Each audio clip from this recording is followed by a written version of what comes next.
Okay, तो जी welcome to episode number 22 of beyond the score. Hope everybody is doing good. और आप लोगों का जो वर्किंग वीक है होपफुली अच्छा ही गया होगा। प्लस स्पोर्ट्स में तो काफ़ी कुछ चलता रहा है मिड वीक भी, और specially for football fans big night of champions league क्या कहते हैं वापस आई थी। और क्या ही 2 दिन भाई फुटबॉल हुई है। मज़ा आ गया देख के। और स्पेशली साथ साथ क्रिकेट में इंडिया वर्सेस साउथ अफ्रीका की जो सीरीज चल रही है वो बहुत इंटरेस्टिंग जा रही है। और प्लस एनबीए में क्या कहते हैं पोस्ट सीजन, क्या कहते हैं सॉरी इन सीजन टूर्नामेंट चल रहा है। और साथ साथ रेगुलर सीजन भी ऑन गोइंग है। Excuse me. तो खैर क्विकली जंप इन करते हैं चैंपियंस लीग फुटबॉल के ऊपर, और हम लोग गेम बाय गेम सारे मैचेस को रिव्यू करेंगे। और उसी के साथ ही अपने क्या कहते हैं वर्क पे दोबारा वापस आते हैं, शेयर कर देते हैं screen. Share screen options. Okay जी, डन। मेरे ख्याल से अब तो शेयर हो जानी चाहिए। यप, आ गए ऑप्शंस हमारे पास। और अब हम लोग चलते हैं फुट मॉब। आ गया जी, फुट मॉब आ गया। और इसी के साथ हम थोड़ा सा अपना थंबनेल साइज भी बढ़ा लेते हैं। खैर, ओके तो जी पहली गेम हम लोग जो कवर करने लगे हैं चैंपियंस लीग के, ऑब्वियसली मिड वीक में जो मेन मैचेस हुए थे वो थे Atlanta versus Chelsea, Barcelona versus Frankfurt, Inter Milan versus Liverpool. ठीक, और पीएसवी वर्सेस एटलेटिको भी एक इंटरेस्टिंग गेम थी। और नेक्स्ट डे पे obviously Manchester city versus real Madrid big game थी। और उसके साथ साथ क्या कहते हैं बल्कि दिखाई देते हैं कौन कौन से गेम्स थी उस दौरान। नेटवर्क थोड़ा स्लो चल रहा है, सॉरी। हाँ, एथलेटिक क्लब वर्सेस पीएसजी, और फिर लेवरक्यूजन वर्सेस न्यूकासल। और interesting result by the way, Benfica Napoli वाले गेम में। और फिर उसके बाद जो real Madrid versus Manchester city जो मेन हेडलाइनर था। खैर, अभी तो हम लोग चलेंगे 10th की डेट वाले मैचेस के ऊपर कि कौन कौन से मैचेस उस टाइम पे हुए थे। तो उसी के अकॉर्डिंगली हम लोग मैचेस के रिव्यू करेंगे। और साथ ही मैचेस के रिव्यू करने के लिए इसमें हम लोगों ने क्या कहते हैं पहला मैच जो चूज किया वो है अटलांटा वर्सेस चेल्सी। ऑब्वियसली बड़ी इंटरेस्टिंग स्टोरी चल रही है अटलांटा की अगर हम लोग देखें, क्योंकि अटलांटा जो है वो लीग में आई गेस 10th या 11 बल्कि 12th नंबर पे है। और चैंपियंस लीग में आई गेस वो 5th पोजीशन पे है। तो ये बड़ी इंटरेस्टिंग एक स्टोरी चल रही है, क्योंकि उन्होंने बैक टू बैक विंस इसमें आई हैं उनकी, बल्कि बैक टू बैक भी नहीं बल्कि 3 इकट्ठी विंस उनकी आई है। खैर, अगर हम लोग चेल्सी वर्सेस अटलांटा के गेम के ऊपर है, पहले तो हम लोग जी लाइनअप डिस्कस करेंगे। Simple as that, Chelsea straight forward 4-2-3-1 के साथ फॉर्मेशन पे थी। ऑफ द बॉल वो 4-4-2 पे जा रहे थे। और अगर अटलांटा की बात करें तो वो 3-4-3 में शेप कर रहे थे, जो कि अभी इधर पोजीशन तो दिखा रहे हैं 3-4-2-1 की।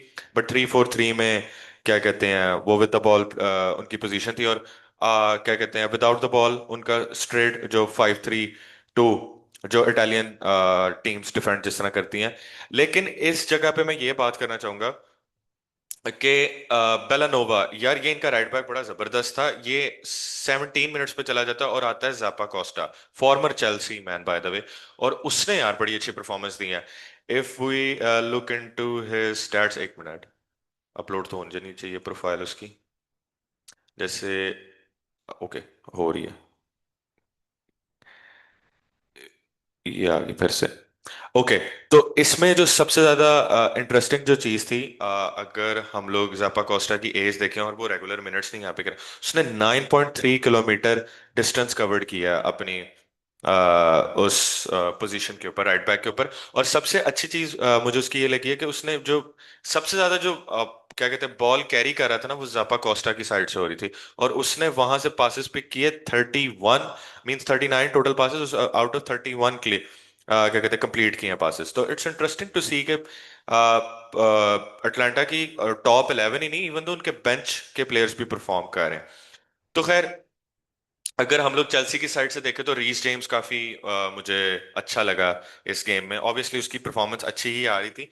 बट कि जब मिनट्स वगैरह जब मैनेज करके आए हो तो क्या कहते हैं, इस तरह की परफॉर्मेंस आनी चाहिए। बट मेरे ख्याल से मुझे रीस जेम्स की गेम तो गुड लगी, लेकिन मुझे काइसेडो की गेम नहीं सही लगी। क्यों? आई डोंट नो, ये 7 रेटिंग जस्टिफाइड है भी है। मुझे 6 टाइप से उसकी परफॉर्मेंस है, क्योंकि काइसेडो उस तरह नहीं परफॉर्म कर सका जिस तरह वो पिछले कुछ मैचेस से परफॉर्म करता आ रहा था।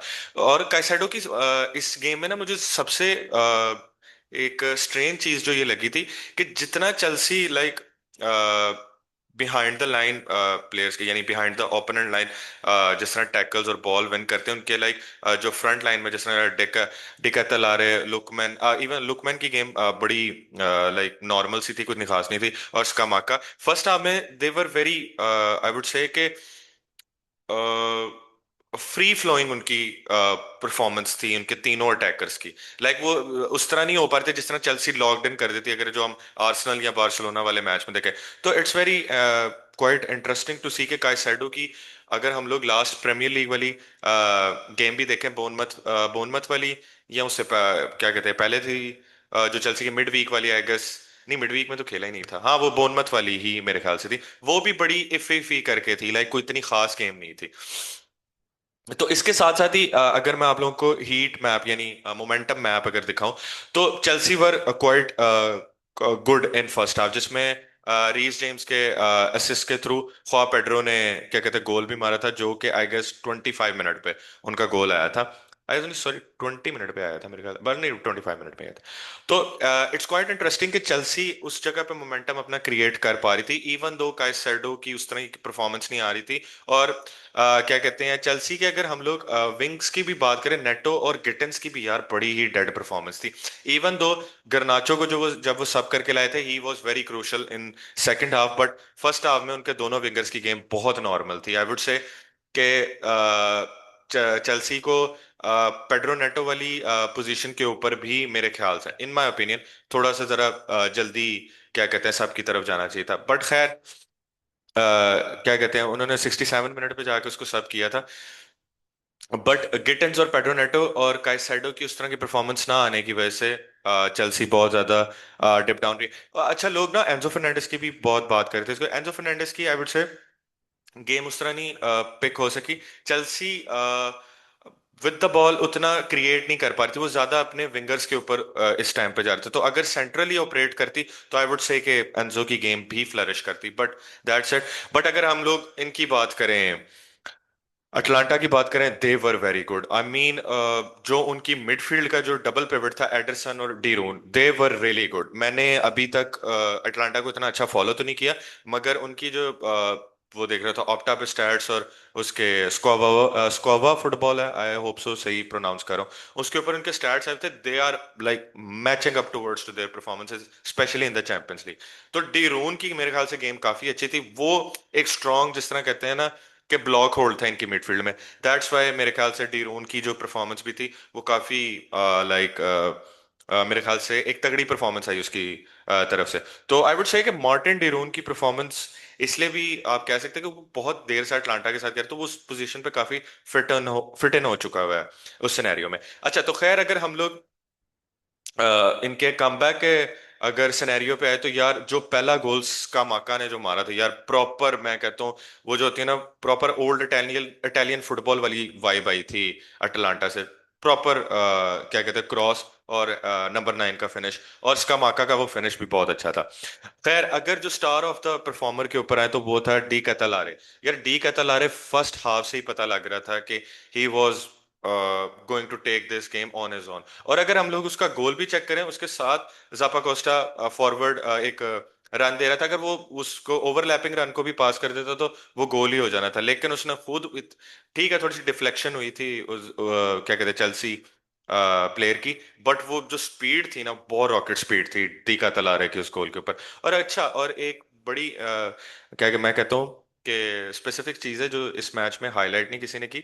अगर आप देखें, ये गोल भी तब है जब वो बेचारे टोसर ने फाउल किया, उन्होंने क्विकली फ्री किक ली और उधर से ही क्या कहते हैं दीका तलारे को पास किया और उसने गोल कर दिया। तो इट्स इंटरेस्टिंग टू सी के क्या कहते हैं इन्होंने किस तरह ये वाला गेम जो था प्ले आउट किया था अटलांटा ने। और अटलांटा यार मेरे ख्याल से मिड ब्लॉक की बहुत अच्छी टीम है। और इनके मैनेजर के हवाले से भी मैं एक चीज देख रहा था कि इनका मैनेजर जो था वो उससे पहले कभी उसने कोई टॉप टीम यानी टॉप लीग या टॉप टीयर की टीम को कभी किसी को उसने मैनेज नहीं किया। So this is his first experience और वो चैंपियंस लीग में अगर इस तरह कर रहा है।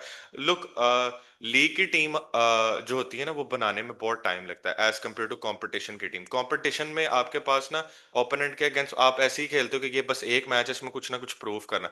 तो आपके वो टैक्टिक्स वहां पे काम कर जाते हैं। तो congratulations to Atalanta and their manager for getting this important win. और अब हम लोग जंप इन करते हैं दूसरे मैच के ऊपर, जो कि था important one, Barcelona versus Eintracht Frankfurt. ये आ गया जी, एंट्राइंग फ्रैंकफर्ट वर्सेस बार्सिलोना की game. Just give me second, अपलोडिंग में थोड़ा सा टाइम लग रहा है। अच्छा जी, और इस गेम में यार अगर हम लोग ना पहले लाइनअप्स के ऊपर आ जाते हैं फिर ये हीट मैप। अच्छा, इस गेम में ये आई 4-2-3-1 प्रोटेक्शन बॉल वाली लाइनअप के साथ ही थे, जो आइंट्रैक्ट फ्रैंकफर्ट की जो लाइनअप थी। लेकिन आइंट्रैक्ट फ्रैंकफर्ट विदाउट द बॉल 5-4-1 में ऑपरेट करी थी और उसने काफी बार्सिलोना को स्ट्रगल किया। वो मैं आपको आगे आगे बताता हूँ। बार्सिलोना यहाँ पे दिख तो रहा है कि 4-2-3-1 में ऑपरेट कर रही थी, बट अगर हम लोग विद द बॉल बार्सिलोना की गेम देखें तो फर्मिन लोपेज मिडफील्ड में आ जाता था तो 4-3-3 वाला ही कंट्रोल नजर आ रहा था बार्सिलोना के पास। बट आई वुड से कि इस गेम में मैं सबसे ज्यादा जो डिसअपॉइंट हुआ था वो फर्मिन लोपेज से हुआ था। और वो क्या कहते हैं उसको, ये कह भी सकते हैं क्योंकि उसको ट्रेनिंग में भी कह रहे थे कि वो डिस्कम्फर्ट फील कर रहा था। लेकिन सुनने में आया कि जी वो इंजरी के साथ ये मैच खेला था। कोई टीयर वन सोर्स ने नहीं है बताया, लाइक लोकल मीडिया ने ये रिपोर्ट क्या कहते हैं अपलोड की हुई थी इसके related. But I would say कि चलो जिस तरह गेम्स आगे चलती जाएंगी उस तरह मैनेज भी करना पड़ेगा। बट जो इम्पैक्ट था वो था मार्कस रैशवर्ड सेकंड हाफ में। ऑल दो मैं अभी मोमेंटम ऐप और सारे स्टैट्स के ऊपर अभी आऊंगा। सबसे ज्यादा जो मैं कहता हूँ कि बार्सिलोना ने इम्प्रूव किया था ना, एज कम पहले तो फर्स्ट हाफ की अगर मैं परफॉर्मेंस की बात करूँ तो बार्सिलोना आई गेस सो के उस तरह कंफर्टेबल नहीं थे जिस तरह बार्सिलोना को उस पोजीशन में होना चाहिए था। क्योंकि जो प्लान था वो 5-4-1 में फ्रैंकफर्ट का काम कर रहा था। और यार ये इनका जो एक मिनट लेफ्ट बैक है ब्राउन, यार मेरे ख्याल से इसके शायद ये दो बोथ फुटेड है यार। इसकी जो ड्रिबलिंग है भाई, मुझे इसकी नेशनैलिटी नहीं पता ये किस नेशनैलिटी का है। कंट्री जर्मनी का भाई, जर्मनी के पास एक अच्छा आई वुड से के वो आ गया हुआ है, लेफ्ट बैक आ गया हुआ है भाई। क्या परफॉर्मेंस थी इसकी, लाइक इतना सिल्की ये प्लेयर था ना। इसने जो वो कनॉफ को जो पास करके वो असिस्ट था जो इसका भाई, वो जाकर एक दफा मैं वो दिखा नहीं सकता क्योंकि कॉपीराइट स्ट्राइक पड़ सकती है। But his dribbling was amazing, मुझे बहुत पसंद आया। सो आई वुड से कि ये इंटरनेशनल कॉल अप के लिए जा सकता है। जिधर उन्होंने स्टुटगार्ट वगैरह के भी अगर फुल बैक स्ट्राइक किए तो व्हाई नॉट ब्राउन को भी ट्राई करना चाहिए। खैर, अगर हम लोग प्लान की बात करें तो जो 5-4-1 था वो काफी अच्छा वर्क करता। और क्योंकि बार्सिलोना वर्क ही इस तरह करती है कि अगर उनसे बॉल डिस्पोजेस हो जाए तो उनका वो मेन थ्रेट या मेन असिस्ट भी गोल के लिए वो उनकी प्रेसिंग है। तो वो बार्सिलोना की प्रेसिंग उस तरह इफेक्टिव नहीं हो पा रही थी। दैट्स वाई अगर हम लोग देखें तो उनके फुल बैक्स काफी अच्छे थे। और अगर मैं इनके फुल बैक की बात करूं तो इनके फुल बैक ना काफी ज्यादा मिडफील्ड में टक इन हो रहे थे, जिसकी वजह से उनके मिड ये जो अटैकर्स थे या इनके जो अपवर्ड जो क्या कहते हैं स्ट्राइकर था, इसको काफी ज्यादा उनको हेल्प आउट हो रही थी कि वो काफी ज्यादा ऊपर पुश कर पा रहे थे क्योंकि न्यूमेरिकल सुपरियोरिटी क्रिएट की हुई थी इन्होंने बार्सिलोना की मिडफील्ड में। सो दैट्स वाई वो इनका प्लान कामयाब रहा। और उसमें ही इन्होंने क्या कहते हैं पहले हाफ में ही इन्होंने बार्सिलोना के अगेंस्ट गोल कर दिया था। और जब इन्होंने पहला गोल मारा मेरे दिमाग में वही 2022 वाले क्या कहते हैं रिवाइंड हो गया था वो मैच जो बार्सिलोना यूरोपा लीग में इनसे हारी थी। क्योंकि अब इसी तरह का मैच था और इसी तरह ही बार्सिलोना ये वाला मैच हारी थी कि खेल अच्छा रहे थे मगर कोई इफेक्टिव नेस नहीं आ रही थी फाइनल थर्ड में। और यही फर्स्ट हाफ में मुझे देखने को मिला। बट सेकंड हाफ का परफॉर्मर जो था वो था मार्कस रैशवर्ड।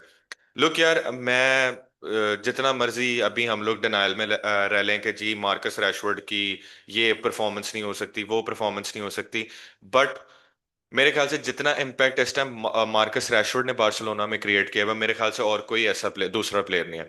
स्पेशली जो रैशवर्ड की मुझे सबसे अच्छी बात लगी कि जितना वो कॉपरेट कर रहा है टीम के साथ। उसने अपने पोस्ट मैच प्रेस कॉन्फ्रेंस में भी आके कहा कि मुझे लेवेंडोस्की ने कहा था कि अगर हम लोग इफेक्टिव होना चाहते तो we should need to put crosses in the box, so that's where we can get the opportunity to score goals.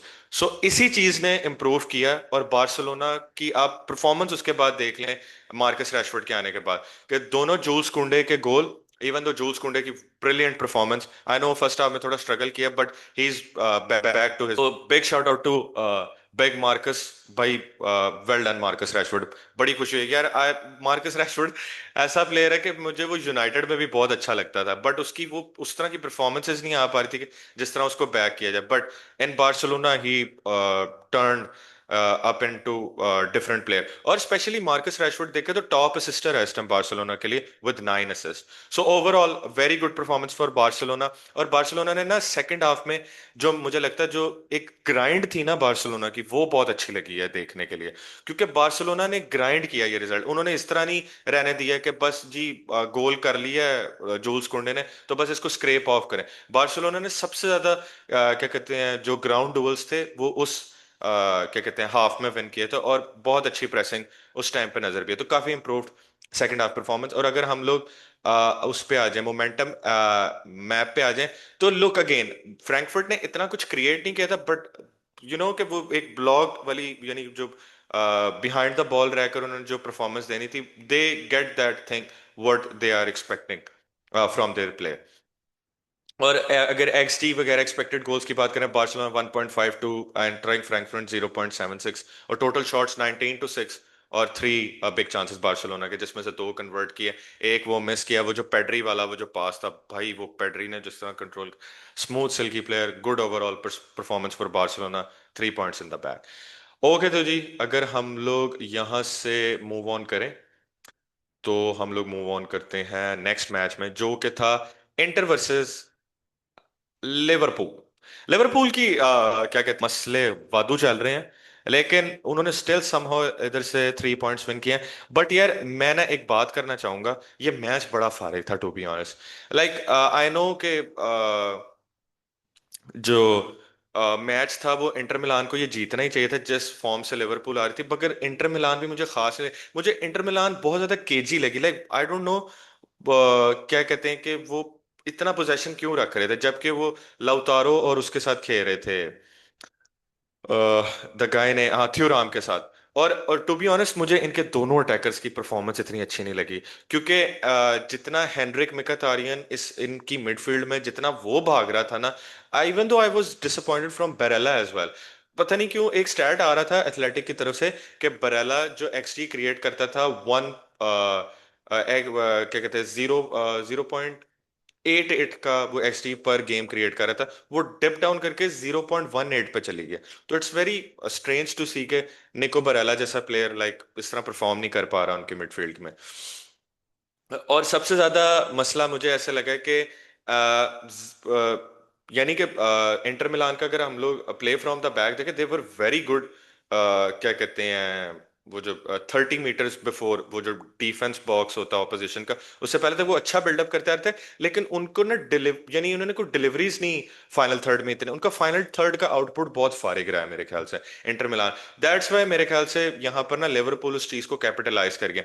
Like अगर हम लोग फर्स्ट हाफ देखें ना, तो इंटर मिलान कैरी फॉरवर्ड अच्छा करके जा रही थी ball, but they were bullshit in my opinion, sorry to say, but bullshit into the final third product. और स्पेशली यार इनके विंग बैक्स ने बड़ा डिसअपॉइंट किया, डिमार्को की भी फॉर्म बहुत डिप कर गई हुई है, और ये Luis Enrique Brazilian right back कह रहे थे, इसकी मैंने हाइप काफी सुनी थी जब ये ट्रांसफर होके मार्से में था, ये पहले मार्से से इधर आ रहा था, but very disappointed performance from Inter Milan. और मेरे ख्याल से उन्होंने सेकंड हाफ में भी इतना खास क्रिएट नहीं किया। स्टिल क्या कहते हैं वो, मेरे ख्याल बास्टोनी का क्रॉस था, और शायद अगर लाउतारो का हेडर था वहां पे। तो वो ही कुछ एक मेन चांस अगर आपको दिमाग में आपके आता है। और इवन दो लिवरपूल ने भी कोई ऐसा गेम नहीं था, उन्होंने डिफेंड अच्छा आप कह लें कि कर लिया था इनके अगेंस्ट। ठीक है, तो that's why they get the result. और मेरे ख्याल से अगर मैं इस गेम की ओवरऑल परफॉर्मेंस के हवाले से बात करूं, तो मुझे ऐसा लगता है कि ये गेम ड्रॉ पे ही होना चाहिए था। बट वो जो पेनल्टी वाला जो इंसिडेंट था यार, इन my opinion it was very, I would say कि सॉफ्ट कॉल यार। इतना भी शर्ट, उसने शर्ट पुल की है, ठीक है, आई एग्री। बट ये भी तो देखो कि उसने कोई कॉन्डक्ट ऑफ प्ले को कोई डिसरप्ट नहीं किया उस सिचुएशन ने।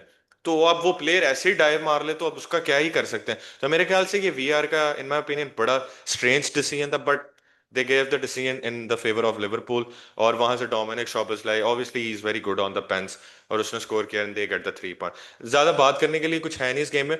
ऑल दो ये लोग कह रहे हैं कि एक्सपेक्टेड गोल्स जो थे लिवरपूल के वो 1.42 एज कम्पेयर टू 0.44, और 12 शॉट्स टू 9 शॉट्स, और two big chances obviously chance create किए थे लिवरपूल ने, बट वो कोई इतने इफेक्टिव नहीं थे इन माय ओपिनियन। और वही वो इंटर मिलान का जो एक बिग चांस था वो बास्तोनी वाला क्रॉस था। तो अभी ये जो लगे हुए थे कि जी लिवरपूल ने कुछ थोड़ा बेटर परफॉर्म किया, इन माय ओपिनियन लिवरपूल की परफॉर्मेंस वैसी थी।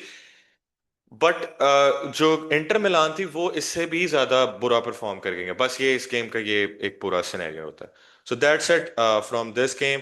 और अगर हम ओवरऑल इस क्या कहते हैं वीक के अगर हम लोग एनालिसिस देख करें, तो भाई ये वाला मैच बहुत इंटरेस्टिंग था, पीएसवी वर्सेस एटलेटिको मैड्रिड।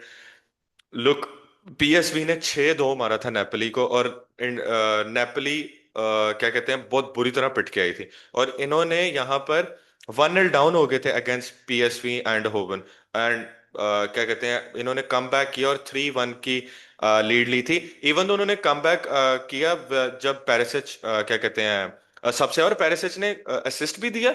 और उसके बाद पेरिसिच ने एक और चांस बनाया यार, इनका एक प्लेयर था, मैं आपको बताता चलूं। सॉरी यार, ये इस टाइम ना बड़ा स्लो चल रहा है तो इसका कुछ कर नहीं सकते, ऑब्वियस सी बात है। बूम। अच्छा हाँ, तो ये अभी मैं बात करने लगा था यहाँ पर यार, इनका एक प्लेयर आया था आई गेस 77 मिनट पे। आ, हाँ ये पापी, भाई रिकार्डो पापी, ये दिस गाय इज। और इधर इसको अमेरिकन फैंस सपोर्ट करने आए थे बाय द वे। मैंने तो वो भी नहीं देखा क्योंकि पता नहीं कोई स्पेशल डेलीगेशन आई हुई थी यूएस की इस रिकार्डो पापी को सपोर्ट करने। भाई इसकी परफॉर्मेंस बड़ी कमाल थी। और इसी ने ही मेरे ख्याल से अगर मुझे याद हो, आई गेस सो इसी ने गोल भी, हाँ इसी ने गोल भी किया था रिकार्डो पापी ने। फिर उसके बाद एक बहुत क्लोज चांस मिला था, क्या कहते हैं, आई गेस वो उसके पास आया था इनमें से हाँ साइबेरी के पास आया था जो, भाई इस बंदे ने भाई वो चांस इतना गंदा मिस किया था ना। वो तो लाइक वो 3-3 कर देना, वो टैप इन था, पता नहीं क्या टैप इन साइड में रिकार्डो पापी था या साइबेरी था। लेकिन इनमें से किसी ने वो चांस मिस किया था, बड़ा ही बुरा चांस वो वाला इन्होंने मिस किया था। खैर, तो ये थी सारी सिचुएशन इस गेम की। बट भाई एटलेटिको में सोरलोथ और जूलियन अल्वारेज, भाई कमाल दोनों की परफॉर्मेंस थी। आई नो इनकी मिडफील्ड में अभी एक बारियों से थोड़ा सा स्पार्क लगता है, मगर जिस तरह इन दोनों के अटैकर्स इनकी फ्रंट लाइन को क्या कहते हैं मूव फॉरवर्ड करते हैं, बहुत कमाल। इतनी लाइक फिजिकल गेम है, एक पे तो सौरभ ने धक्का मार के साइड पे चल निकल। खैर, तो इन्होंने सोरलोथ की यार, I am looking forward to see के ये हालैंड और नॉर्वे में सोरलोथ क्या क्या कहते हैं क्रिएट करेंगे। बट सोरलोथ की परफॉर्मेंस 10 on 10 फॉर मी, कमाल गेम थी। उसका गोल भी बड़ा प्यारा था, वो जो बारियोस का जो जिस पे असिस्ट था, कमाल गेम थी। So overall good game. Overall वैसे मुझे इंटर लिवरपूल से ज्यादा मजे की गेम ये वाली लगी थी। सॉरी अभी पीछे करना पड़ेगा, 1 मिनट।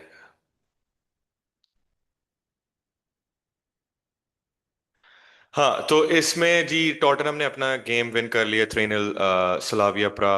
और मार्सेई ने बड़ा क्लोज मैच जीता था, क्या कहते हैं यूनियन सेंट गिलियोस, पता नहीं क्या नाम है इसका, खैर यूनियन के अगेंस्ट। और आईएक्स की finally win in champions league, और विला रियल क्या कहते हैं, फिर हार गई है। पता नहीं, विला लीग में इतना अच्छा करिए लेकिन चैंपियंस लीग में बहुत ही बुरा कर रहे हैं ये लोग। ये मेरे ख्याल से बोदो ग्लिम्ट के अगेंस्ट भी हार गए थे। तो ये दोनों इजी फिक्सचर्स हार गए, तो मेरे ख्याल से इनका तो मुश्किल ही लग रहा है कि ये वो जो टॉप 24, हाँ वाले टॉप 24 वाले सिनेरियो में भी क्वालिफाई कर सकें। So that's it from the Wednesday mid week games. और आगे जी जंप इन करते हैं।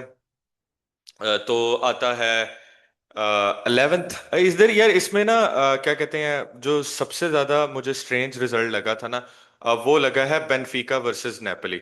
इवन दो बेनफिका में आई नो के लोग मरीनियो से बड़ा कुछ एक्सपेक्ट कर रहे थे कि वो कुछ, लेकिन वो मेजरली मैचेस हारा ही है। लेकिन ये वाला मैच आके, और वही अगेन अगर हम लोग देखें, कॉन्टे को चैंपियंस लीग मिली, वो वही का वही है कॉन्ट। और ये आई गेस 25th या 26th पे है नेपली वाले, तो इनकी भी क्वालिफिकेशन मुश्किल हो सकती है। ये लोग भी नहीं आगे जा सकते। तो वही obviously as same as usual, Conte जो है वो चैंपियंस लीग में परफॉर्म नहीं कर सकता, वो लीग का ही मैनेजर है, लीग वो जितवा देता है। बट चैंपियंस लीग में उसकी फॉर्म बहुत लाइक नॉर्मल सी रहती है, कोई इतना खास नहीं वो परफॉर्म करता। बाय द वे, बेनफिका का एक प्लेयर यार, I would give him huge shout out भाई, वो बहुत ही कमाल प्लेयर है। बस ये लोड हो जाए तो मैं आपको वो प्लेयर दिखाता हूँ। उसका नाम है रिचर्ड रॉयस।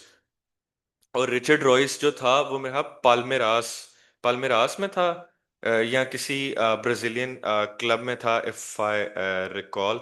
वो वहां से एस रोमा ने इसको ट्रांसफर करके मंगवाया था। और व्हाट अ गेम यार ही इज प्लेइंग, रिचर्ड ये रहा भाई, अजय अगर, ये रहा यार ये बंदा, ये कोलंबिया का ये प्लेयर है। और भाई ये लाइक मॉन्स्टर एनिमल है ये मिडफील्ड का। ही सो गुड यार। क्या कहते हैं, इसका ना एक चैलेंज था, वो अभी आ नहीं सकता मेरे ख्याल से, शायद ये टॉप स्पीड शायद उसी वो चैलेंज को करते हुए इसकी उन्होंने, भाई इसने एक चैलेंज किया, इतना कमाल टैकल लाइक ये, मेरे ख्याल से ये फुल एक जो मिडफील्ड जिस तरह कहते हैं ना, वो चाहिए, टैंक चाहिए होता है, ये वो है। रिकवरीज 6, ड्रिबल पास 2, फिर उसके बाद टैकल्स 2, फिर क्लियरेंसेस और हेड क्लियरेंस, लाइक हर जगह इंटर, हर जगह इसकी यार कंट्रीब्यूशन है इस चीज में। और ग्राउंड डोल्स चेक करो, और 11 आउट ऑफ 11 7 उसने विन किए हैं। तो ही सो गुड। हाँ एरियल डोल्स में ये नहीं इतना अच्छा, बट ग्राउंड डोल्स में ये बहुत लाइक कमाल है। So overall, he's really like a complete monster of a midfielder. So huge shout out to this Royce guy, Richard Royce. खैर ये था। और लेवरक्यूजन और न्यू कासल वाली गेम में यार एक आपको ट्विटर पे भी स्कोवा फुटबॉल का स्कोवा यार कुछ करके इसका नाम है, प्रोनाउंसिएशन मेरी इसकी खराब ही है। खैर ये भी इसको लोड करता हूँ। इसमें मैं आपको एंथनी गोर्डन का रिकॉर्ड दिखाता हूँ। उसने एंथनी गोर्डन ने एलन शेरर का रिकॉर्ड तोड़ दिया है इन न्यूकासल जर्सी। 7 गोल्स जो पता नहीं एक सिंगल कैंपेन में जिसने स्कोर किया, उसने वो टैली जो है वो इक्वल कर दी है। तो ये स्टैट अगर आ जाए उतनी देर पे तो मैं आपको दिखा सकूं। और एट द एंड एक बड़ा एक सरप्राइज, मैंने आपकी वीडियो रखी हुई है, जो साला का इंटरव्यू हुआ था ना, तो मैं उसके ऊपर एक थोड़ा सा, एक मेरे पास एनफील्ड वॉच की ना वीडियो, मैं आपको वो ट्विटर पे अगर वो स्ट्रीम हुई तो मैं जरूर दिखाऊंगा। अबे यार ये लोड ही नहीं हो रहा। खैर इसके ऊपर आते हैं अभी। बट मेरा क्रोम ही नॉट रिस्पॉन्डिंग करने लग पड़ा। खैर आ ही गया। अच्छा तो इसमें एक ही गेम है जो कि real Madrid versus Manchester city है, जिसको मैं कवर करना चाहूंगा। वो और स्पेशली भाई एथलेटिक क्लब में पीएसजी का गेम, भाई वो क्या one sided game, Unai Simone ने भाई क्या मास्टर मॉन्स्टर क्लास बल्कि ड्रॉप किया। उसने वन सिंगल हैंडेडली भाई एथलेटिक क्लब को इस गेम में रखा है। और भाई talk of the town, real Madrid versus Manchester city. अब भाई अभी इसके बारे में ना मैं एक बात करना चाहूंगा कि बहुत ज्यादा ना डिबेट चल रही है कि वो शुड चावी नीड टू बी सैक्ड, और क्या इसके ऊपर रिएक्शन होना चाहिए। तो अभी मैं गेम के ही इसको टैक्टिक इनके डाइसेक्ट करके ओवरऑल गेम के, फिर उसके बाद मैं इस पे वर्डिक्ट दूंगा। ओके तो अब हम लोग क्या कहते हैं मैच के एनालिसिस पे चलते हैं। और क्या कहते हैं, पहले तो हम लोग लाइनअप डिस्कस करेंगे ना। तो लाइनअप के ऊपर आ जाते हैं तो एज यूजुअल यहाँ पर रियल मैड्रिड की 4-4-2 फॉर्मेशन दिखा रहे हैं, और 4-1-4-1 सिटी की दिखा रहे हैं। इवन दो सिटी बेशक 4-1-4-1 ऑफ द बॉल जाती है, लेकिन विद द बॉल सिटी की पोजेशन वो जो होती है ना, पोजिशनिंग प्लेयर्स की बड़ी डिफरेंट होती है। वो इस तरह सिनेरियो में चेंज होती है कि जो चरकी और जो फोर्डन है वो कभी पॉकेट स्पेसेस में होते हैं, या जो चरकी जो है वो बर्नार्डो सिल्वा के साथ अपनी पोजीशन एक्सचेंज कर लेता है जब फाइनल थर्ड पे वो उस पे काउंटर पे जा रहे होते हैं। ठीक है, और डोकू बहुत ज्यादा इनसाइड स्पेस में आकर खेलता है ताकि निको और आइली काफी पुश हो। तो सिटी की विद द बॉल जो प्रोग्रेशन होती है ना वो बड़ी डिफरेंट होती है, लाइक कोई सटल फॉर्मेशन नहीं होती उनकी। और एज कम्पेयर टू अगर हम लोग उधर आए, ये वाले फॉर्मेशन पे आए जो कि थी रियल मैड्रिड की 4-4-2 वाले में, तो ये काफी दफा चेंज होके 4-3-3 में जा रही थी विद द बॉल, जिसमें जो बेलिंगम था उसके पास बॉल के ऊपर ज्यादा ओनस आ रहा था, क्योंकि वो एक एज एन अटैकिंग मिडफील्डर ज्यादा बॉल को आगे कैरी कर रहा था, जिसमें फिर रोड्रिगो राइट विंग वाली पोजीशन पे चलता था, गार्सिया सेंट्रली ऑपरेट करता था, और विनीशियस लेफ्ट विंग के ऊपर। तो खैर अगर मैं इस गेम के बारे में स्टार्ट से बात करूं तो इन माय ओपिनियन रियल मैड्रिड का स्टार्ट बहुत अच्छा था। ठीक है, वो बेशक स्टार्ट में पहले पहले मिनट में ही वो पेनल्टी कॉल के ऊपर बात आई थी, लेकिन वो बाद में पता चला कि फाउल जो था वो आउटसाइड ऑफ द बॉक्स था। तो रियल मैड्रिड गोंजालो गार्सिया के साथ काफी अच्छा प्रेस करी थी। लुक, बड़ी टीम्स जो होती है ना जो इस तरह नंबर 9 के ऊपर रिलाय करके चलती है, लुक एट हालैंड। हालैंड ने सिर्फ और सिर्फ रियल मैड्रिड के फ्रंट पोस्ट जो फर्स्ट पोस्ट होती है उसको उसने अटैक किया थ्रू प्रेस, और उसकी वजह से क्या होता था कि उनकी फॉर्मेशन जो थी ना रियल मैड्रिड की, उनको पीछे आना पड़ता था डिफेंड करने के, यानी उनको एटलीस्ट उनकी बैकलाइन को कीपर के पास आना पड़ता था इस सिचुएशन के ऊपर। तो इसी वजह से अगर हम लोग गोंजालो गार्सिया की इंक्लूजन में अगर देखें तो वो बहुत ज्यादा मैनचेस्टर सिटी की जो प्ले फ्रॉम द बैक में जो उनकी डिफेंस लाइन थी उसको काफी ज्यादा पुश फॉरवर्ड कर रहा था, कि यानी उनको इतना इजीली बॉल प्ले करने नहीं दे रहा था, जिसकी वजह से कभी कभार डोनारुमा लॉन्ग भी चला जाता होता था, जो कि ऑब्वियसली वो कभी कभी कभार क्या, अब तो रेगुलरली हम लोग देख लें तो सिटी लॉन्ग चली जाती है बॉल डायरेक्ट हालैंड के ऊपर फर्स्ट बॉल विन करने के लिए। तो इस सिनेरियो में अगर हम लोग देखें तो ये अच्छा प्रोग्रेशन था मेरे ख्याल से रियल मैड्रिड का। बट मैं कहूंगा कि कहां पर रियल मैड्रिड सबसे ज्यादा मार खा गई थी इस चीज के ऊपर, वो चीज थी उनकी डिफेंड। मैंने पहले भी एथलेटिक बिलबाओ वाले मैच में भी कहा था कि अगर हम लोग डीन हाउसन को ले लें, इवन दो ट्रेंट को भी ले लें, मैं ट्रेंट का बहुत बड़ा फैन हूँ वो उसकी बॉल प्लेइंग एबिलिटीज पे, लेकिन मैड्रिड के पास जो एरियल डुअल्स वाले जो प्रॉब्लम है ये तो डीन हाउसन और मिलिटाओ के होते भी था। अगर हम लोग लिवरपूल वाली गेम पे जाएं, वो कुछ ज्यादा पुरानी गेम तो नहीं है, उसमें लिवरपूल ने कितना एरियली इनको डोमिनेट किया था इनके डिफेंडर्स को। तो what we are expecting from असensio रूडिगर के ये जी हालैंड और क्या कहते हैं निको गोंजालेस या गुआर्डियोल जैसो इनको कंट्रोल करेंगे जब सिटी सेट पीस पेगी, तो मेरे ख्याल से ये एक्सपेक्टेशन लगाना ही गलत था।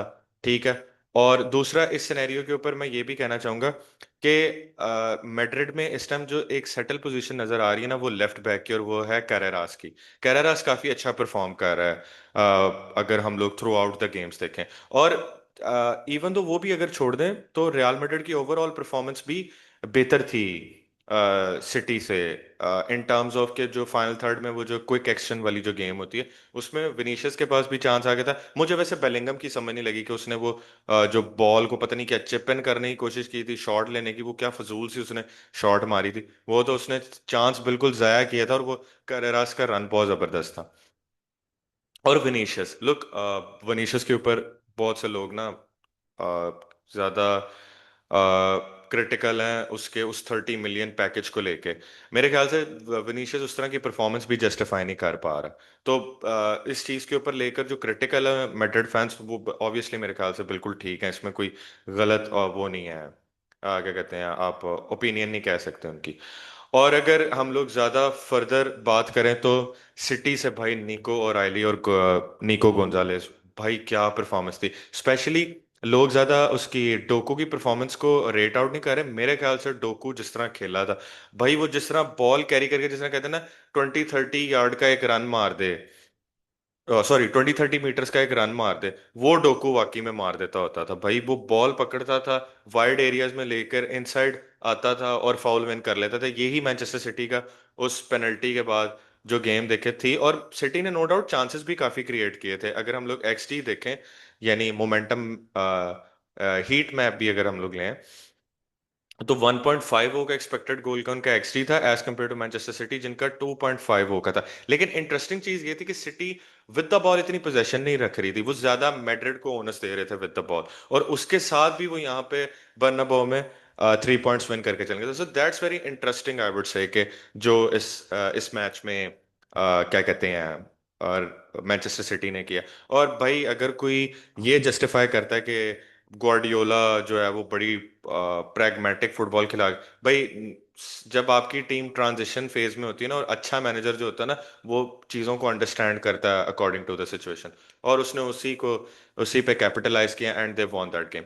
और यार एक चीज़ बड़ी इंपॉर्टेंट थी, क्या कहते हैं इस गेम में, अगर हम लोग ये चीज़ को चेक करें कि चरकी, डोकू, फिल फोर्डन, अभी तो इन तीनों के उस तरह की गोल कंट्रीब्यूशन नहीं है जिस तरह वो ये प्रीमियर लीग में गोल कंट्रीब्यूट कर। और फिर भी चेल्सी, मैनचेस्टर सिटी इसमें से गेम निकाल के ले गई है। तो आप ये चेक करें कि मैनचेस्टर सिटी कितना ही लाइक बुरा खेली होगी, और मैड्रिड उस उनके अगेंस्ट उसको अच्छा जो वो परफॉर्म करके हार गए हैं, उसको वो अच्छा खेल क्या कहते हैं उस टाइम उनके फैंस उस चीज को प्रमोट करें।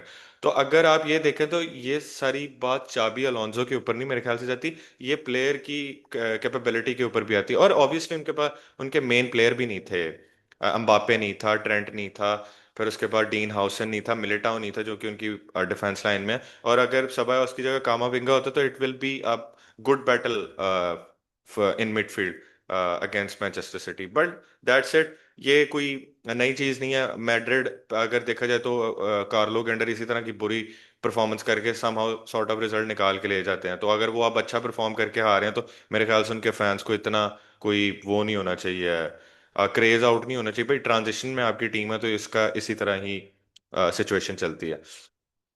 खैर मैं आपको एक ट्विटर पे बड़ी एक इंटरेस्टिंग चीज़, एनफील्ड वॉच, मैंने आपको कहा था कि मैं साला के इंटरव्यू के रिलेटेड आपको एक इंटरेस्टिंग चीज़ दिखाना चाहता हूँ। होपफुली अब वो क्या कहते हैं मेरे ट्विटर पे चल पड़े, कोई मुझे कॉपीराइट स्ट्राइक ना ठोक जाए, लेकिन खैर फिर भी चेक कर लेते हैं क्या सिनेरियो बनता है।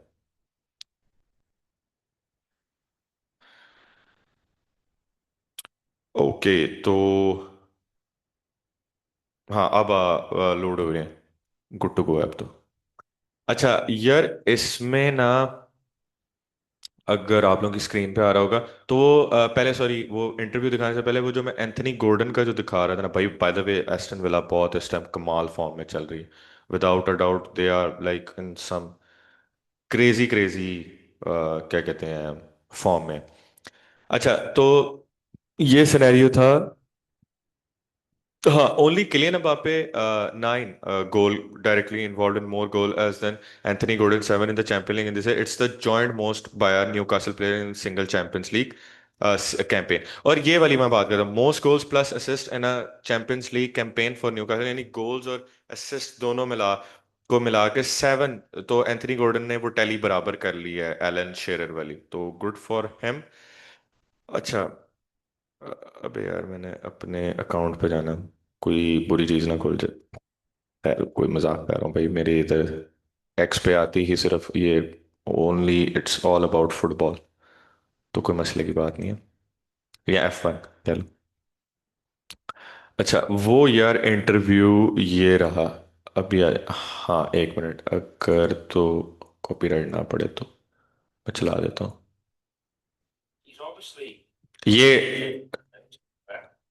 यार लुक, सलाह के इंटरव्यू में मैंने बड़े लोगों की ओपिनियन देखी है, और बहुत ही लाइक फजूल ओपिनियंस भी मैंने आती हुई देखी हैं। बट मैं आई नो मैं स्टीवन जेरार्ड का कोई इतना बड़ा फैन नहीं हूँ, बट मैंने उसका वो जो रियो फर्डिनेंड के साथ जो इंटरव्यू देखा था, और उसके जो थोड़े बहुत रिव्यू जो एनालिसिस देखे थे गेम के ऊपर, और थोड़ा सा जो उसके प्लेयर्स को लेके जो कंसिडरेशन थी, लाइक उसका ओवर जो जनरल व्यू है ना यार, वो बड़ा मुझे इंस्पायर किया। लाइक मैंने नहीं सोचा था कि ये इस तरह की ओपिनियंस रखता हो, but is very mature in this thing. आप ये चेक करिएगा होपफुली इसकी आवाज पे।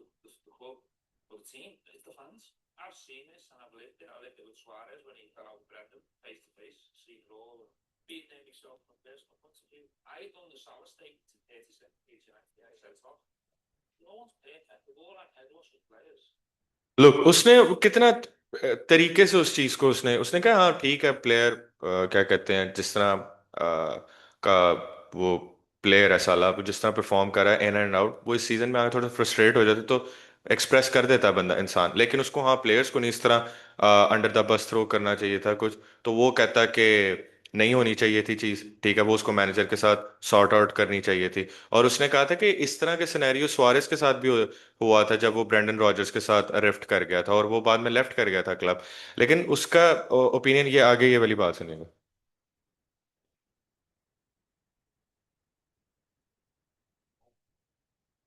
हम्म।